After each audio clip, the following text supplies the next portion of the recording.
All right, welcome back to the channel, everyone. I hope you all are having a good morning so far. I am, but it's hot as hell out here.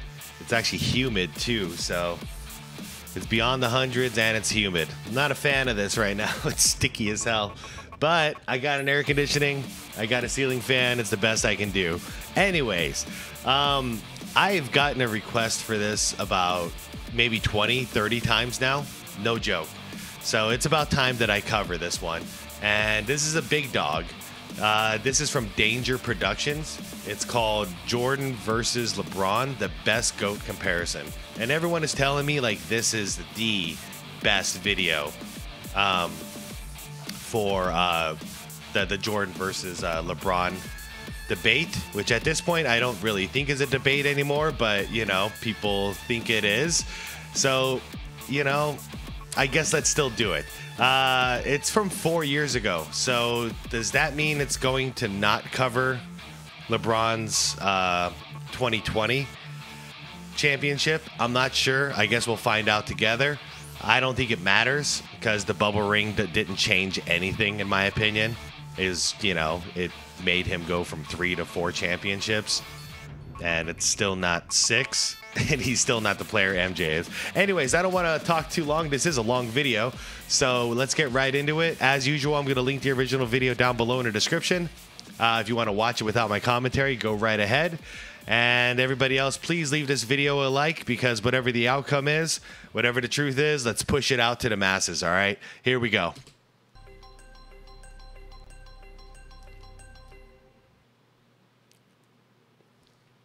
When you're, oh, I love this. I love this quote. When you're good at something, you'll tell everyone. When you're great at something, they'll tell you. Walter Payton. That's my dog, man, from the Bears.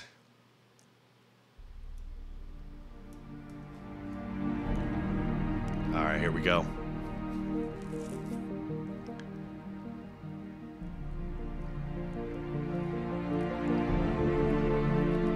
All right, they got me with the intro already.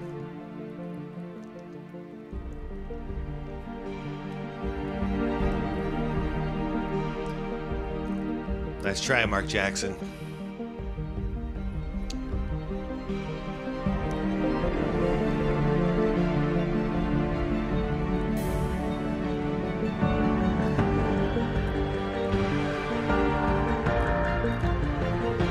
You know, seeing Mark Jackson just kind of triggered something for me. I happened to casually watch something from a couple days ago. It was Mark Jackson interviewing Stan Van Gundy, and he asked Stan like who's the GOAT, and Stan answered very, very responsibly because he was laughing. He's like, "You're putting me in a bad position. You're trapping me," but he put it very simply. He said LeBron James had the best like longevity career, as far as longevity accomplishments, but he said the best basketball player of all time is no doubt Michael Jordan, like hands down. And that's a fair assessment. I always give LeBron the longevity award because he's lasted so damn long. So he's racked up stats and all that stuff, but the best basketball player, all you got to do is watch. Anybody who actually watches them play, it's obvious who's better.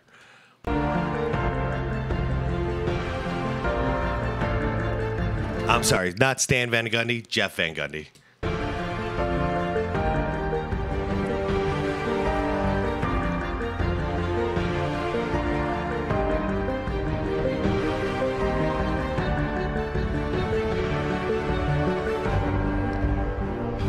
All right, DANGERProductions, let's do it.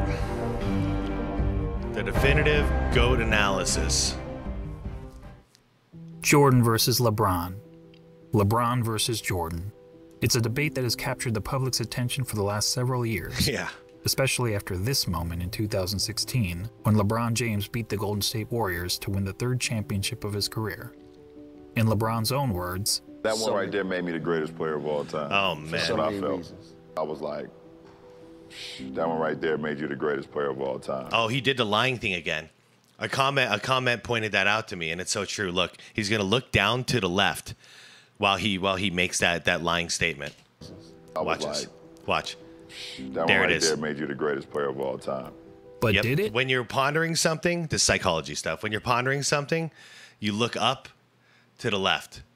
All right? We all look up when we're thinking. when we're lying, we're shameful, so we look down.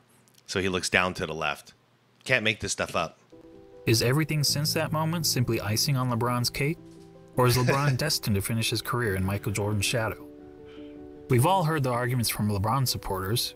He's bigger, he's stronger, he's faster, he's more durable. And from Jordan supporters. Michael Jordan was merely 6-0 with 6 MVPs in the finals. But the GOAT debate isn't as simple as the pundits make it seem.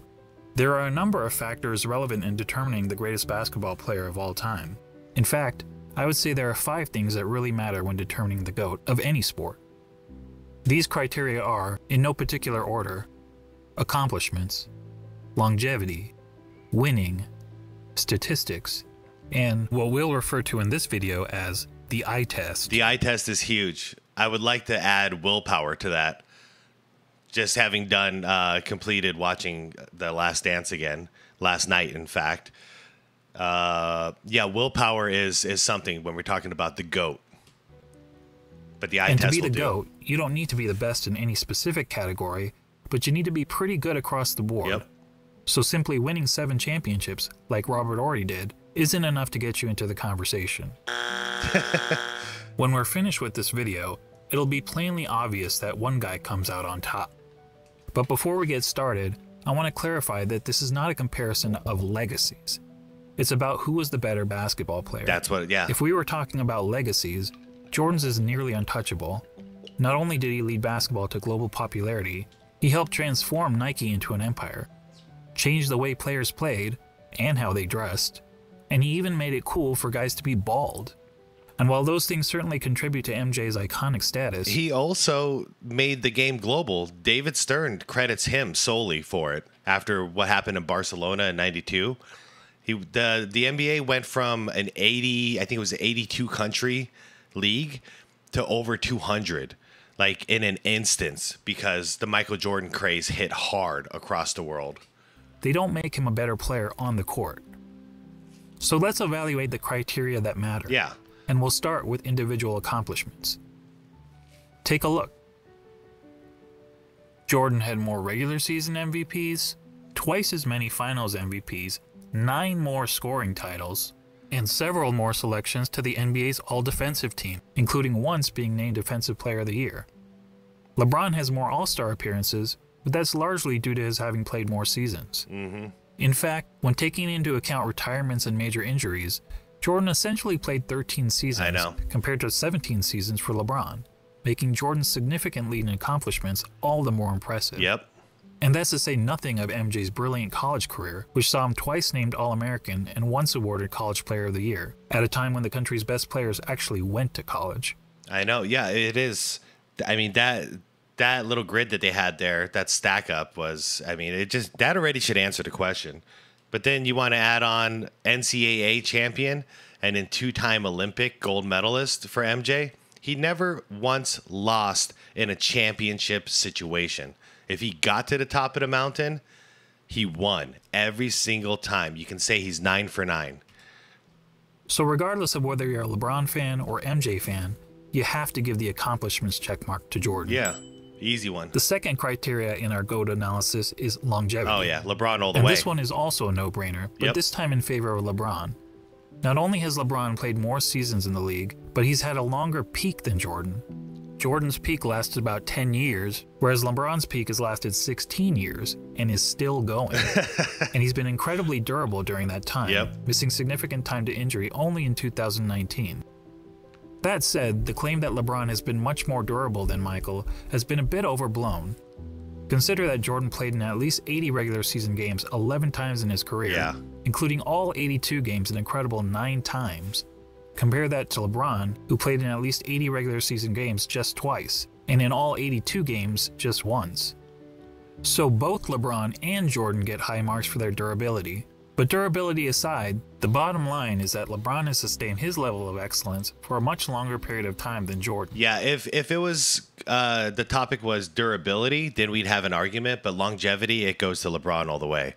And I know before you guys comment in, it's not a fair comparison, because Jordan was playing in the 80s and the 90s, and you guys have seen it. I'm sure you've at least seen the clips if you haven't watched the games like I have. but Jordan was getting like literally thrown on the ground on a daily basis, hit all the time. So of course he couldn't. His longevity couldn't be what LeBron's is. LeBron gets hit by air and he flies back 10 feet. So it's not the same kind of basketball, but we have to compare apples and apples, and it is what it is. LeBron played when he did, and Jordan played when he did, and the longevity award goes to LeBron James, hands down. I can't argue that one. I got to be fair. Which puts the longevity check mark squarely in LeBron's corner. Yep. That brings us to the third GOAT criteria, winning.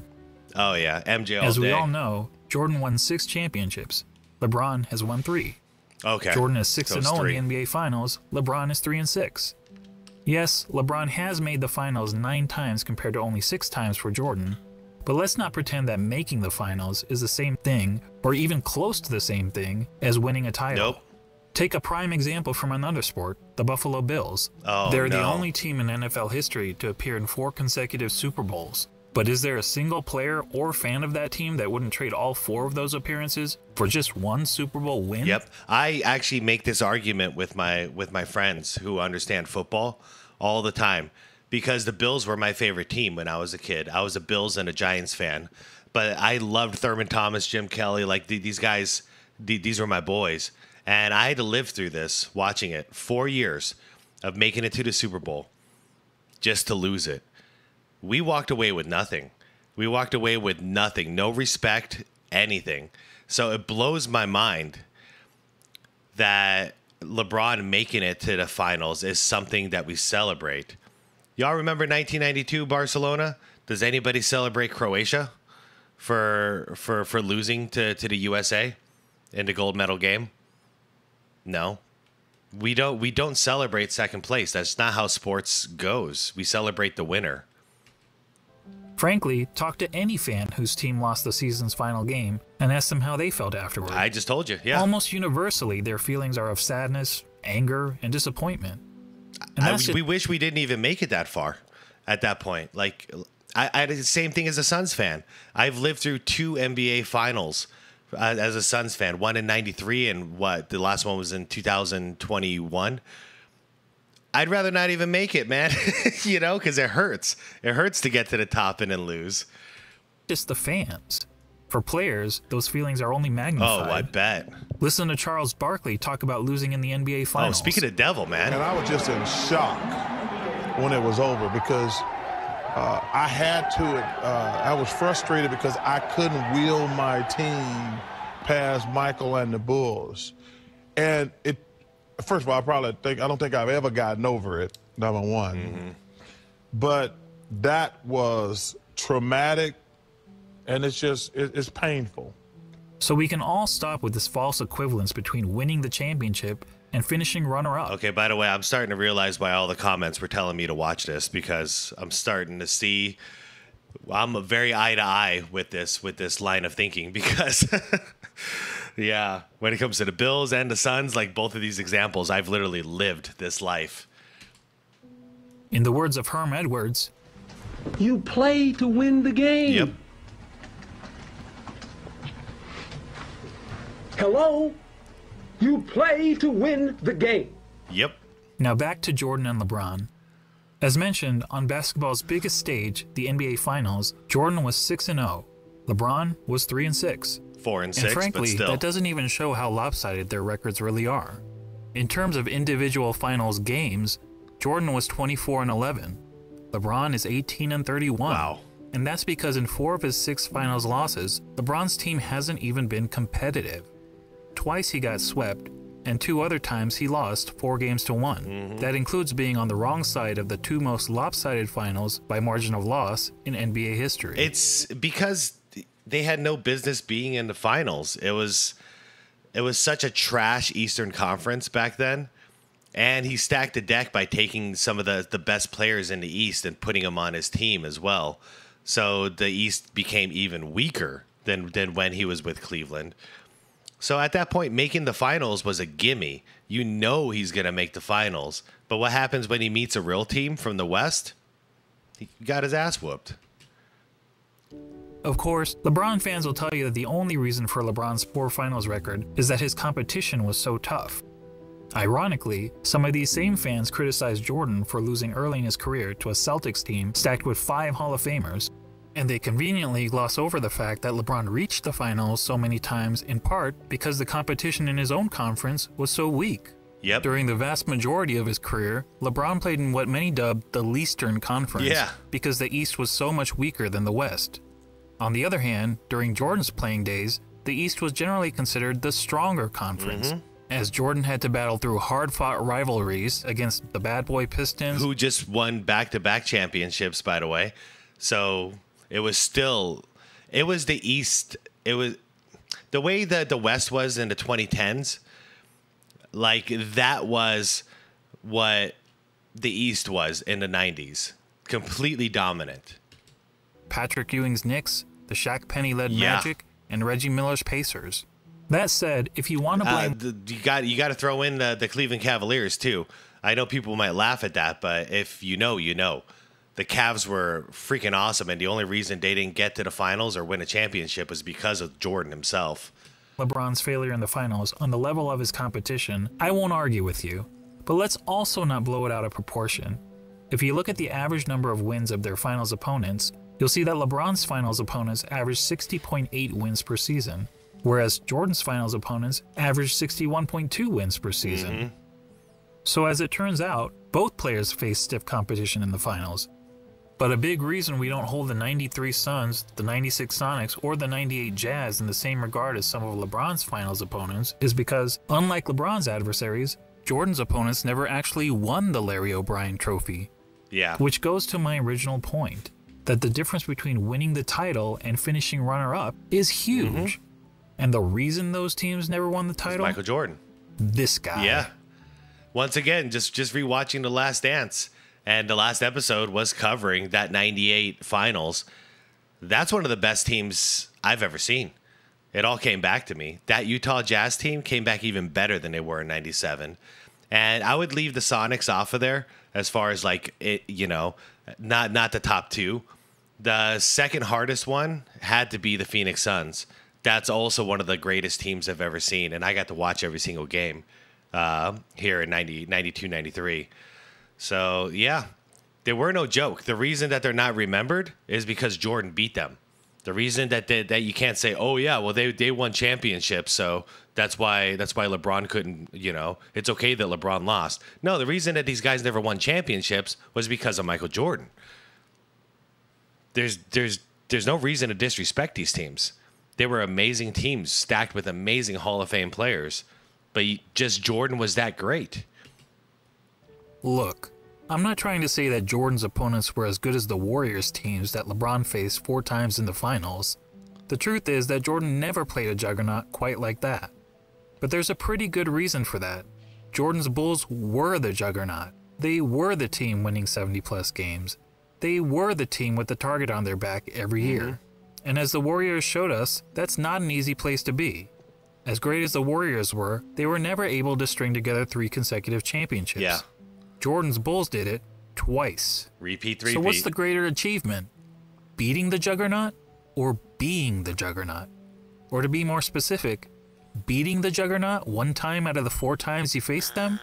Or being the juggernaut year after year after year? And to be fair, the Bulls had to beat the juggernaut first. They had to get through the Pistons coming off of back-to-back championships. So they had to beat the juggernaut, knock them off the top of the mountain, and then they became the juggernaut. And then the hard part is to remain the juggernaut. And then doing it again, year after year after year. 6 out of 8 years. There's no doubt that LeBron's victory over the 73-win Warriors was the highlight of his career. But it's not the first time that an underdog has won the championship. And there actually have been much bigger underdogs who ended up winning the title. But how many times have we seen a player lead his team to 6 championships in 8 years? Prior to Jordan's Bulls, only Bill Russell's Celtics ever accomplished that feat in the NBA, when they incredibly won 11 championships in 13 seasons. However, back then, there was an average of less than 10 teams in the league, and only a couple rounds of playoffs, so it was considerably easier to win a title. And no player, not even Bill Russell, ever had a run of winning 25 of 26 playoff series, as Michael Jordan did. And Michael's pattern of winning goes beyond the NBA. Let's not forget that Jordan has never won anything but gold in the Olympics. And he also earned an NCAA championship, in which he hit the first of 2 iconic championship-winning shots in his career. And for those of you who don't know, because they just showed the 92 one, he did it in 84 as a soon-to-be rookie as well, coming fresh out of college. And they ran scrimmage games on TV back then against it was Olympics versus NBA All-Stars. And we're talking the big dogs, the Magics, the Birds, the you name it.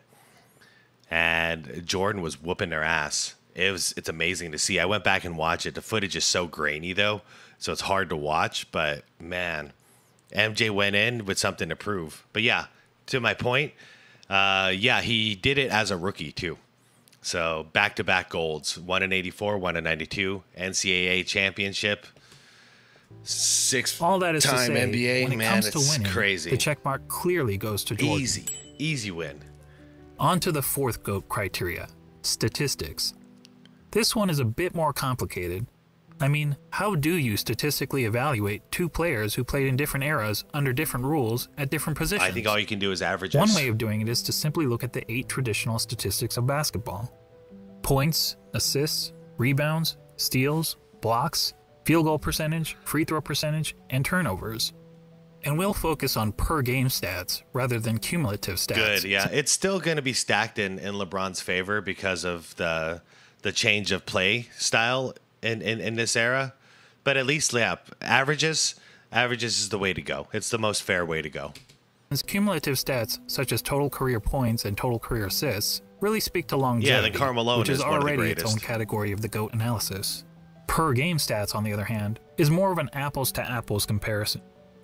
So looking at the 8 traditional stats, we see that Jordan leads LeBron in 5 of them: points per game, steals per game, blocks per game, free throw percentage, and fewer turnovers. Yeah. LeBron leads in the other 3: assists per game, rebounds per game, and field goal percentage.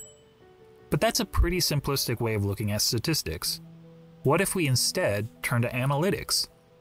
Probably the most well-known analytic stat is player efficiency rating, or PER for short. This metric was created by respected basketball analyst John Hollinger to give an overall rating to a player's performance based on traditional stats like the ones we just mentioned. Jordan has led the league in PER 7 times, LeBron 6 times. Jordan has finished top 3 in PER 10 times, LeBron 9 times. In fact, Jordan has the highest career PER in both the regular season and the playoffs. Another popular analytics stat is win shares. Jordan has led the league in win shares 8 times, LeBron 5 times. Jordan has finished top 3 in win shares 11 times, LeBron 6 times. And when it comes to win shares per 48 minutes, Jordan has the highest career rating in both the regular season and the playoffs. What about box plus minus? This is fun. Until recently, LeBron was actually ahead of Jordan in career box plus minus. But after the 2017 season gave Russell Westbrook the greatest single-season box plus minus in history by a wide margin, the architect of box plus minus realized that the stat was fundamentally flawed. So he made some changes to improve its formula. As a result, Michael Jordan now has the highest career box plus minus in both the regular season and the playoffs. And lastly, what about value over replacement player, which on its face seems to favor LeBron James? Well, value over replacement player is a cumulative stat, and as previously noted, cumulative stats speak more to longevity than they do game-to-game dominance. That said, according to value over replacement player, Jordan owns 6 of the 9 greatest individual seasons ever played. I love Steven Dave Robinson right there at number 4. So underrated. KG shout out at number 10. And on a per game basis, MJ's career rating in value over replacement player is the highest of all time in both the regular season and the playoffs. Are you noticing a theme here? Not only does Jordan beat LeBron in every ratable analytic stat, he consistently ranks as the best ever across the board. Before we move on from analytics... That's a cool image. And the crazy thing is, yeah, he actually... what's the word? He like inflates his game during the playoffs every single year. So all of his numbers go up. He ranks as the best ever across the board. Before we move on from analytics, I want to mention a lesser-known stat called game score, another brainchild of John Hollinger. Game score measures a player's performance in a single game, so it won't tell us who's had the better career, but it does provide insight into who's had the greatest games. Now, we only have game score stats since 1983, so you won't see any mentions of Wilt Chamberlain here. That said, of the 100 highest game scores ever recorded, incredibly 19 of them belong to Michael Jordan. In other words, nearly 1 out of every 5 of the best single-game performances over the last 4 decades has been by MJ. Not surprised. That includes the highest game score of all time for Jordan's 69.18 rebound masterpiece. Everyone forgets. It wasn't just 69 points. It was 18 freaking rebounds. He's in there doing the dirty work, too. LeBron has had only 3 of the top 100 game scores. When discussing the GOAT, Nick Wright is fond of asking this question. The aliens come down. You have 1 game to save humanity. Who's your first pick in the history of the world? MJ or Larry Bird? Not LeBron. No way. And 1 game, that much pressure? No way. He's going to crumble. Well, Nick, I think we have our answer. Now that I've finished drowning you in numbers, let's be real. Hardly anyone watching this video knows how to calculate PER, win shares, box plus minus, value over replacement player, or game score. And why should you? This is basketball, not Goodwill Hunting. Yeah, eye test time. So let's go back to the traditional stats that we all know and understand. But this time, let's add context to them. What do I mean by context? Well, some positions are simply better than others at racking up certain stats. Let's take rebounding as an example. In a vacuum, if we simply compare the number of rebounds per game of Brook Lopez and Jason Kidd, we might think that Lopez was the better rebounder. The truth is, relative to their positions, Lopez is statistically one of the worst rebounding centers in NBA history. Oh, this is fair. Yeah, because Jordan played the 2 guard, and LeBron has played now the small forward position the majority of his career, and this won't really cover the fact that he's been playing power forward as well now. Whereas Kidd is statistically one of the best rebounding guards in NBA history. But even a poor rebounding center can grab more rebounds than a great rebounding guard solely by virtue of their roles on the court. So it makes sense that, to understand the context of a player's stats, we should compare them to the respective positions that they played. When comparing LeBron James to the other small forwards who have played at least 500 NBA games, this is where he ranks. Overall, Rebounds, that's 12. pretty impressive. Blocks 17th.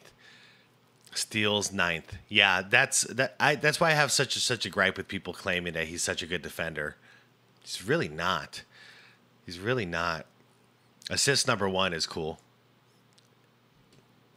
Now let's see how Jordan compares to all shooting guards who have played at least 500 NBA games. As good as LeBron is compared to other small forwards, Jordan is on another level when compared to other shooting guards. See the defense discrepancy here? I think it's very clear who's the better defender. And when it comes to rebounds too.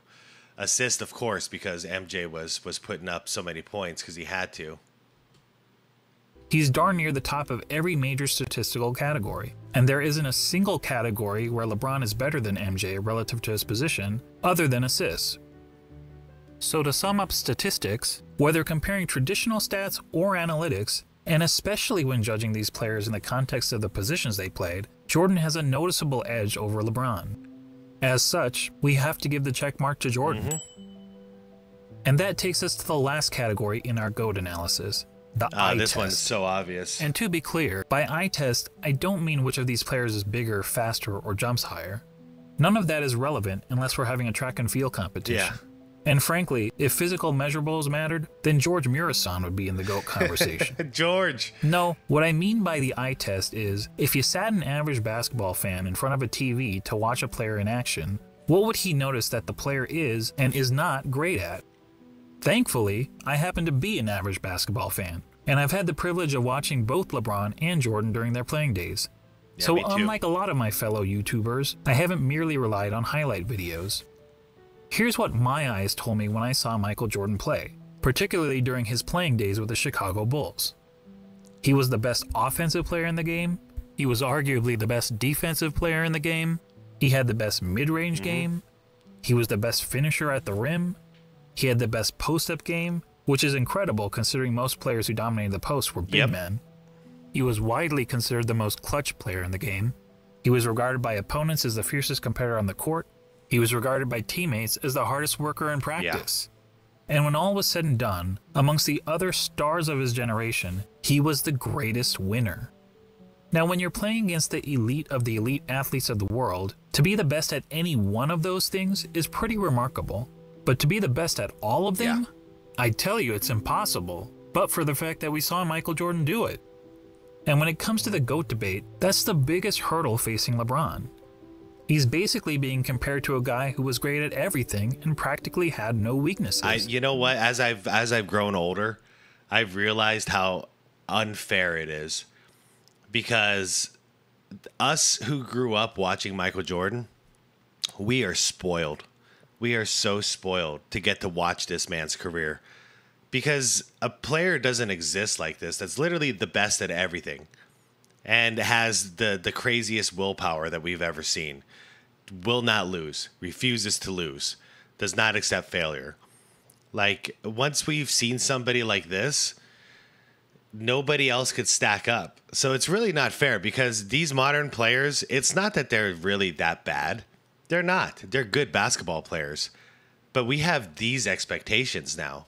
You know, we've seen what can be, what a basketball player can be. But I've grown to understand that it's not fair. No one can live up to this. Nobody could be like him. It's almost like he was built in a freaking laboratory or something. Seriously, judging by the eye test, what's the worst thing we could say about Michael Jordan's game? Probably that he wasn't a very good three-point shooter. Jordan shot 33% from beyond the arc in an era when the average player also shot 33%. Yeah, so he was average back then. So when it came to three-point shooting, he wasn't good, he wasn't bad, he was just average. But remember that Michael played in an age when the three-point shot wasn't a big part of the game. During Jordan's years, teams averaged only 9.5 three-point attempts per game, and Michael himself attempted less than 2 threes per game. And if being an average three-point shooter is a weakness of Michael's game, well, then we also have to call it a weakness of LeBron's game. The difference is that LeBron plays in an era where the three-point shot is a huge part of the game. During the years in which LeBron played, teams attempted on average over 21 threes per game. It's fair. I like where he's going. Because if we talk about him having a bad three-point percentage, that would be the same equivalent of if MJ had a bad percentage in the paint and in the post, in the mid-range. Yet he shot over 50% in those areas. And LeBron himself averaged 4.3 three-point attempts per game, or 2.5 times as many as Jordan. Despite the increased emphasis on threes, LeBron's career shooting percentage from beyond the arc is only a hair better than Jordan, at 34%. And it's actually slightly below his peers, who averaged 35% from three during his era. But to reiterate, being an average three-point shooter was by far the worst part of MJ's game. For LeBron, it's not even close. LeBron, in fact, has 4 major weaknesses as a basketball player, each of which is readily apparent to anyone who has actually watched him play. First, he's not a good free throw shooter. His mid-range sucks because he's got no jumper. His three-pointer sucks, and his defense is pretty weak. Turnovers. For his career, LeBron has shot around 73.5% from the free throw line, which is pretty poor for a player who handles the ball as much as he does. In fact, many analysts point out that at the end of games, LeBron shies away from driving to the basket because he's afraid of being sent to the line. There it is. How many times have I said that in my videos, guys? Because I watch it. I watch it live, and I see him do it. This is worst nightmares going to the free throw line in the clutch time. I don't know whether that's true, but what I do know is that the odds of LeBron hitting 2 consecutive free throws is statistically not much better than a coin flip. Yeah. Jordan, on the other hand, shot a solid 83.5% from the free throw line during his career. And MJ never shied away from contact at the end of games. LeBron's second weakness is that he's an inconsistent defender. Sure, he's had some years where he was elite defensively, which is evidenced by his numerous selections to the NBA's all-defensive team, but he's also had several years where he's practically been a liability on the defensive end. Compare that to MJ, who during his Bulls days was a consistently elite defender. In fact, Jordan is the only player to rank in the top 5 amongst all guards in both steals per game and blocks per game for Alvin Robinson, Michael Richardson, Jerry West. Damn, Jerry West, nice. MJ. Mookie Blaylock. That's a name I haven't heard in a while. All right, blocks, George Gervin. D. Wade actually inched out MJ. I forgot about that. Yeah. David Thompson, Danny Green. That's a cool list. Those are both cool lists. For his career. Additionally, Michael led his position in defensive win shares practically every year that he played for the Bulls, an incredible 10 times. LeBron, comparatively, has led his position in defensive win shares on just 4 occasions, and in 5 of his last 7 seasons, he didn't even crack the top 10 at his position in defensive win shares. Now, some will excuse LeBron's recent fall-off on the defensive end as a byproduct of his resting on defense so that he can have more energy on offense. And we can debate the merits of that strategy, but resting on defense is not something Michael Jordan was ever accused of doing. Heck, even as a 40-year-old, he was busting his tail on the defensive end. I love that block. But what about the notion that LeBron's been the more versatile defender? LeBron supporters will argue that he can guard positions 1 through 5 on the court. He can, but he doesn't guard any of those positions well. Such as when he guarded Derrick Rose for stretches in the 2011 playoffs. But LeBron's guarding the opposing team's point guard or center isn't something that happens very often. In fact, during his career, LeBron has spent less than 5% of his total minutes guarding the opposing players 1 or 5. So the versatility argument is highly exaggerated. And look, when it comes to versatility, Hometown Buffet may have a more versatile menu than Spago. That doesn't make it a better restaurant. Hey, throw it in the comments. Is Hometown Buffet still around? They used to be all over the valley here, and I used to go. I used to go quite a bit when I was younger. Oh, I miss those days. Do I, though? I bet the quality is so bad now. LeBron's third weakness is that he's not a very good shooter. And this is a pretty significant flaw for someone claiming to be the GOAT. I mean, shooting the ball is the quintessential skill in the game of basketball. It's the part of the game that everyone practices, whether on the playground, at the YMCA, or in the NBA. Now, some people will contend that LeBron is actually a better shooter than Jordan because he has a better career field goal percentage. And yes, LeBron's career field goal percentage is 50.4% compared to Jordan's 49.7%. Yeah, a lot of that is those cherry pick and fast break dunks. But if you look at the variety of shots that Jordan takes, plus the majority of his career he was above 50%. But recall what I said about placing stats into proper context. To help us understand context when it comes to shooting, allow me to introduce DeAndre Jordan and Tyson Chandler. We all know that DeAndre and Tyson were great rebounders and defenders. But what if I told you that they were also 2 of the greatest shooters of all time? That would be certifiably crazy. Yet if you look at all the shooting metrics, field goal percentage, effective field goal percentage, true shooting percentage, both of these guys rank near the top in NBA history. Yeah, think about it for 1 second. What comes to mind when you think of DJ here? I'll give you a second. Just dunking, right? Alley-oops and dunking. So yeah, of course you're gonna have a high field goal percentage if all you do is freaking dunk. You know, that's why guys like Steph are pretty impressive to me because he has to shoot a lot of long bombs, and if he still has a decent shooting percentage, that says a lot. MJ shot from all over, inside, outside, even shot a couple threes per game, and he still shot 50%. Very impressive. Of course, there's an obvious reason for that. As we all know, both DeAndre Jordan and Tyson Chandler take a lot of their shot attempts on dunks, layups, and putbacks, which are extremely high percentage shots. Well, guess what? So does LeBron James. In fact, every single year of his career, the shot that LeBron James has taken the most has been within 0 to 3 feet from the basket. In other words, dunks, layups, and putbacks. 0 to 3 feet. So think about it. Visualize it. More than 1 of every 3 of LeBron's shots has been within this point-blank range, which is aided by his playing in an era where it's been relatively easy to get to the rim, particularly when compared to the physical era in which Jordan played. And just like every other player, LeBron is really effective from 0 to 3 feet, hitting over 73% of these shots. But how does LeBron fare from outside this range?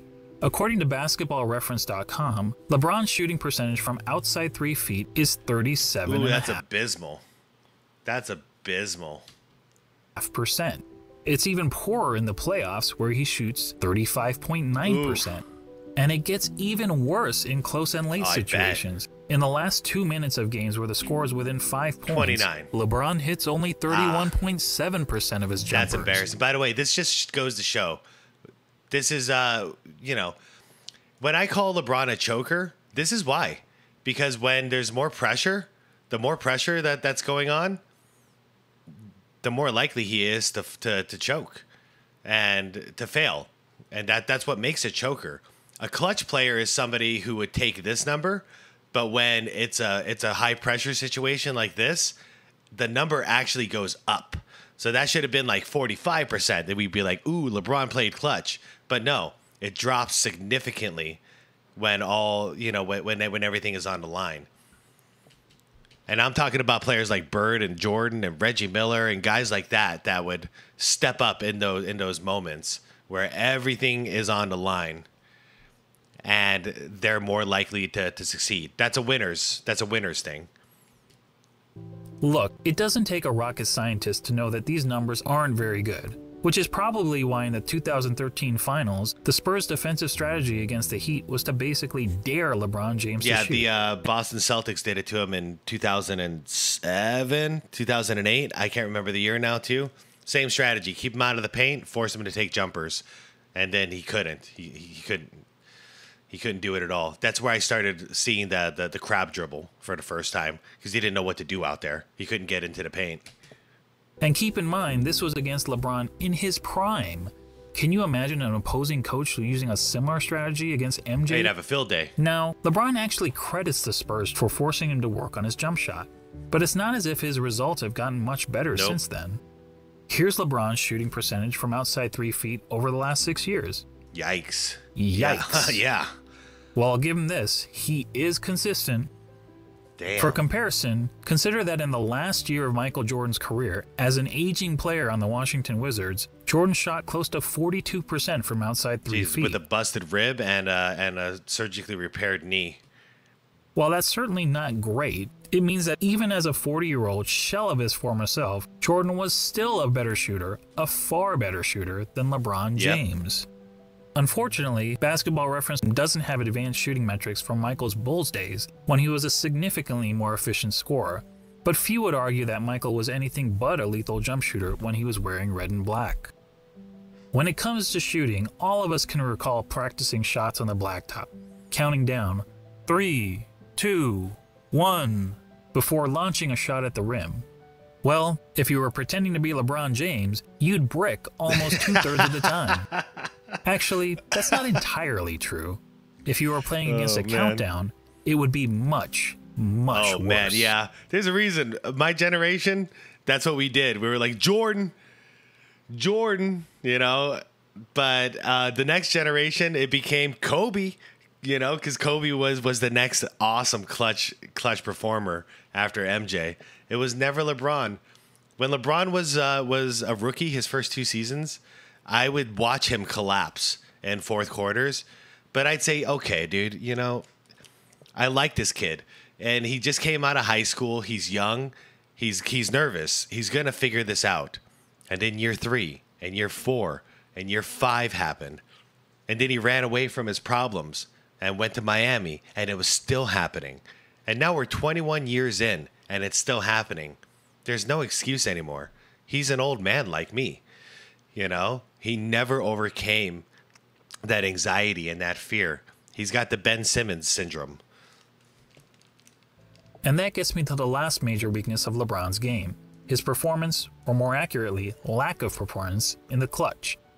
Remember when people were praising LeBron for making a couple of buzzer beaters in the playoffs 2 years ago?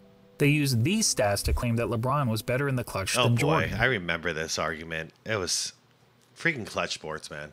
They'll try anything. But look at these numbers carefully. What stands out to you? How about this? People were using a sample size of less than 1 shot per season to make the case that LeBron was more clutch than Jordan. That would be the equivalent of polling just 100 people in the country to try to predict the winner of the next presidential election. So let's use more telling stats, shall we? Here's a situation that's often used to determine a player's clutchness. 5 seconds to go in the fourth quarter or overtime, and your team needs a bucket to either win or tie the game. It answers the age-old question, who do you want taking the last shot with the game on the line? Once again, Michael Jordan, Larry Bird, and off the top of my head for number 3, Reggie Miller. I'm sure there's others. Maybe Damian Lillard. It turns out that in the regular season and playoffs combined, LeBron has taken 94 such shots. That's a pretty good sample size. And how many of those 94 shots has LeBron I'm made? going to guess here.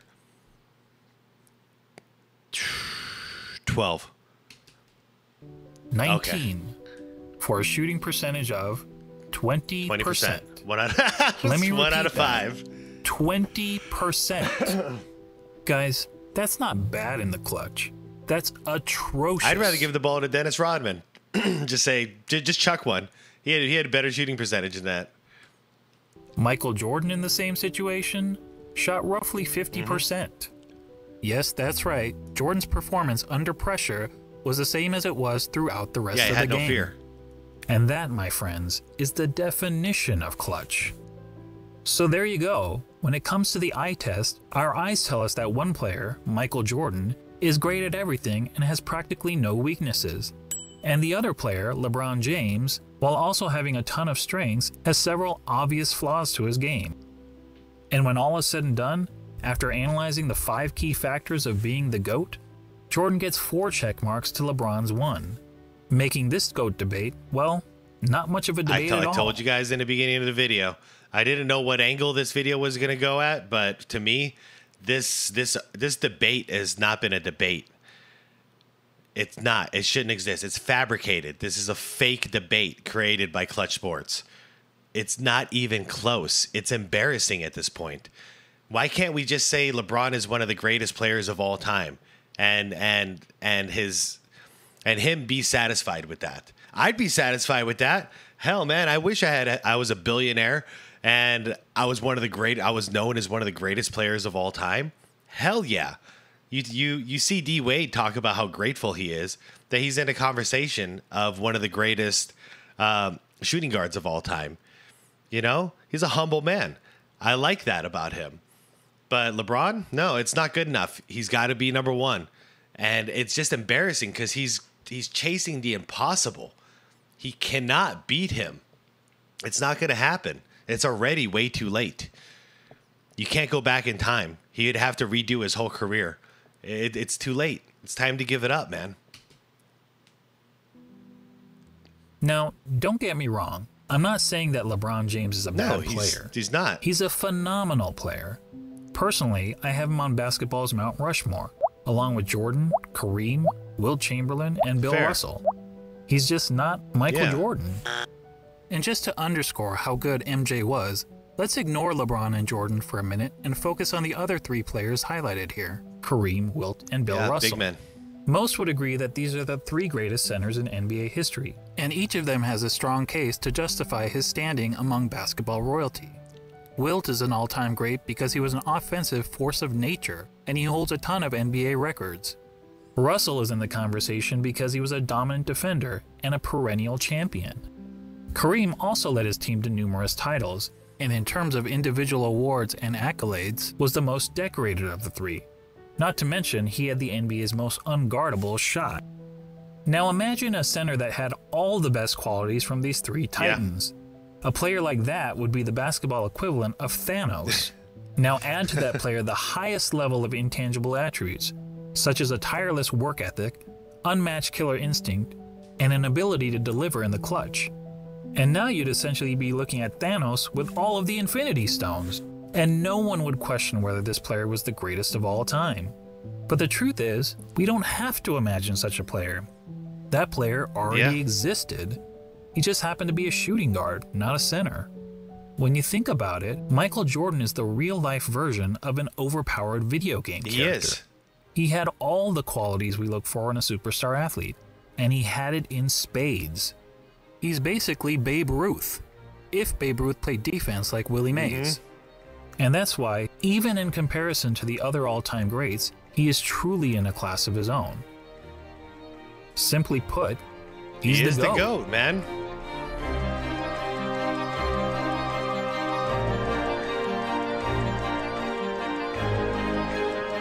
It just is what it is.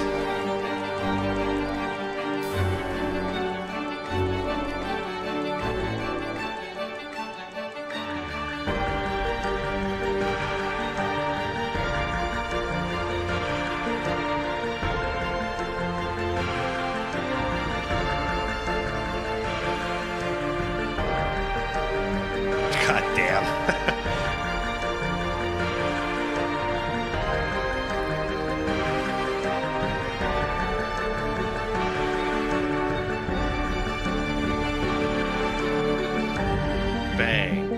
Good editing timing, man.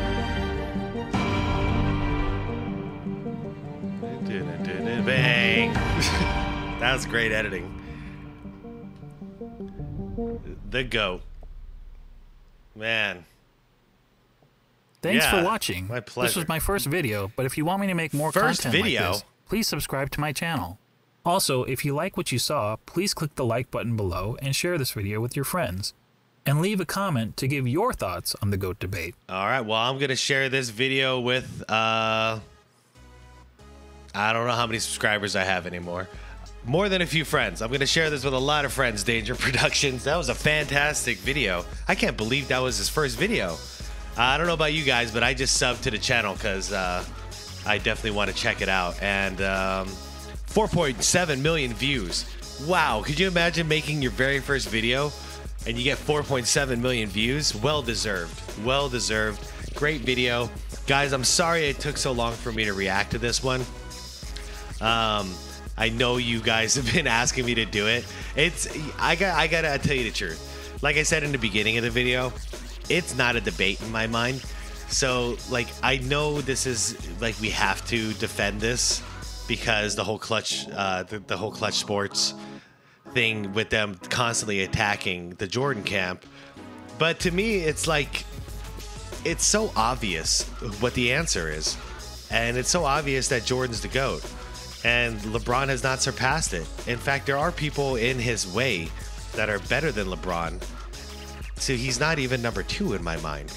And so it feels like a waste to talk about this. But I know it's important, so I did do it, but I'm not gonna lie. I'd rather, you know, watch a video on like Mahmoud Abdul-Rauf, you know, or something like that, like, and appreciate some of my favorite basketball players, or talk about Penny Hardaway or something like that.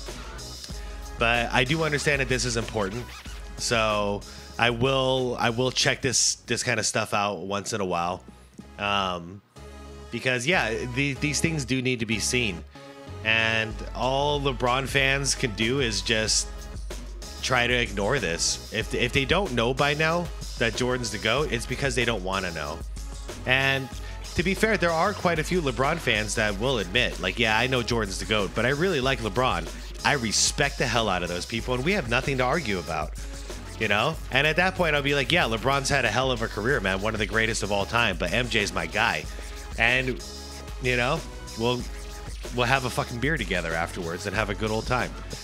In fact, that's what's going to be going on tonight. I've got a couple of guys I used to work with, younger than me, a little bit younger than me, who are huge LeBron fans, and we're doing a little bit of birthday celebration this week. So they're coming over here tonight. I'm going to cook up some enchiladas, and we're going to have a good old time. Probably end the night drunk, playing some NBA 2K together. Oh man, everybody, I'd like to thank you for watching. Please leave the video a like if you enjoy my take on this issue and you enjoy the Danger Productions take on this topic. Then like the video, comment. These two things push out the video, and then it'll spread out to the masses. So, like I said, if you don't like my take though, and you don't want this getting pushed out, then don't. You know, don't comment, don't like it, because if you do, you're actually helping it. You're helping the video get pushed out. So go ahead and vote. I say vote with your wallet, and in this case, vote with that like and comment. All right.